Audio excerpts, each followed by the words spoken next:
বৈষম্য বিরোধী ছাত্র আন্দোলন এর রাজশাহী জেলা ও মহানগরের নতুন কমিটি বিলুপ্তের দাবিতে সংবাদ সম্মেলন করেছেন ছাত্র আন্দোলনের নেতাকর্মীরা। রাজশাহী কলেজ প্রশাসন ভবনের সামনে শুক্রবার 31 জানুয়ারি সকাল 11টায় এই সংবাদ সম্মেলন অনুষ্ঠিত হয়।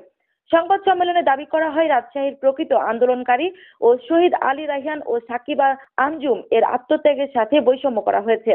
উক্ত কমিটিতে চাঁদাবাজির অভিযুক্তরা জায়গা পেয়েছেন, সেই সাথে আওয়ামী লীগেরও কিছু অংশকে পুনর্বাসনের চেষ্টা করা হয়েছে বলে সংবাদ সম্মেলনে বক্তারা বলেন।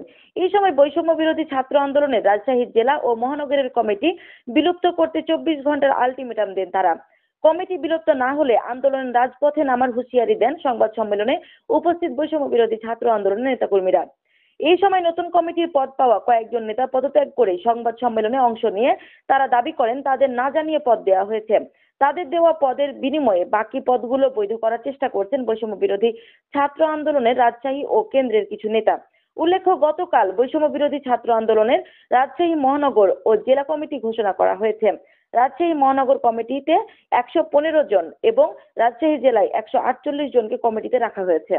জুলাই গণঅভ্যুত্থানের মধ্য দিয়ে হাজারো শহীদের আত্মত্যাগের বিনিময়ে এই দেশ ফ্যাসিস্ট শক্তির হাত থেকে মুক্তি লাভ করে।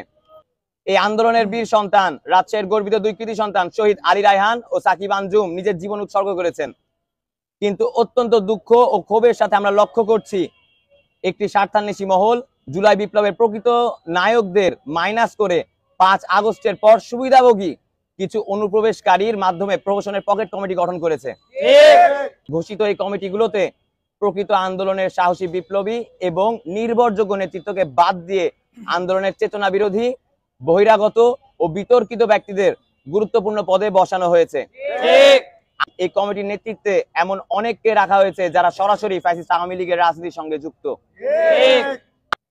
বিশ্ববিদ্যালয়ের একজন সহ সমন্বয়ক সালাউদ্দিন আম্মার ও তার সহযোগী কিছু ভুয়া সমন্বয়কের নেতৃত্বে প্রকাশিত এই কমিটির ঘোষণার সাথে তাদের প্রত্যক্ষ যোগসাজশ রয়েছে, যা আমাদের ক্ষোভ ও হতাশা আরো গভীর করছে।